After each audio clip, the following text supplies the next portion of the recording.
Hello，大家好啊！最近屯門 Novoland 咧就有好多嘅新收樓盤，咁我哋今日咧而家首先去參觀一個兩房嘅一個400零尺單位，一齊上樓睇下。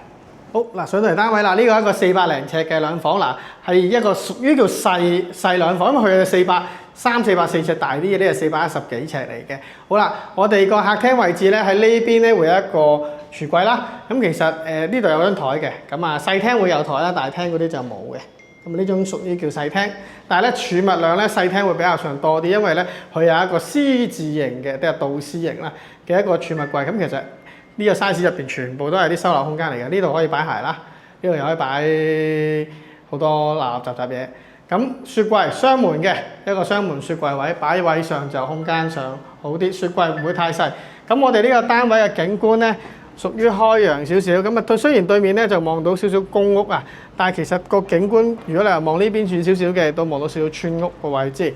咁啊流通性都高，因為呢邊有啲東南位啊，咁啊食到啲風位嘅。咁我哋呢個廳位就兩邊都有個電掣位，咁啊兩邊都可以做 sofa 同埋兩邊都可以做電視櫃嘅位置嘅。好，入房望下先。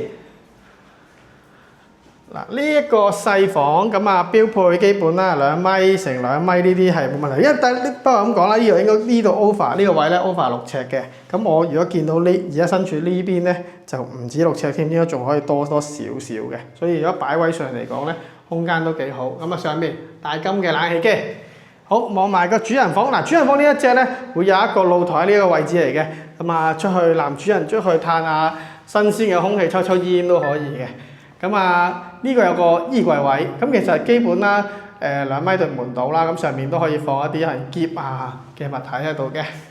好，咁啊另外啦，咁啊去到洗手間嘅位置，洗手間就儲物量都屬於叫做高，咁呢個單位咧都好企理啊，同埋呢啲位置可以做儲物嘅，全部擺嘢都 OK 嘅。咁啊企缸位嚟嘅，都係一個原裝間隔，咁啊一個家樂標準。咁新鴻基Novoland嘅樓盤咧，基本咧當年發展商買嘅時候咧，都有補一個3年嘅執收期嘅，所以基本啲用家用落去咧，都唔會話太多有啲咩花咗啊剩下咁嘅情況嘅。咁有興趣想睇嘅客戶，歡迎揾傑仔打你電話帶你上嚟睇下啦。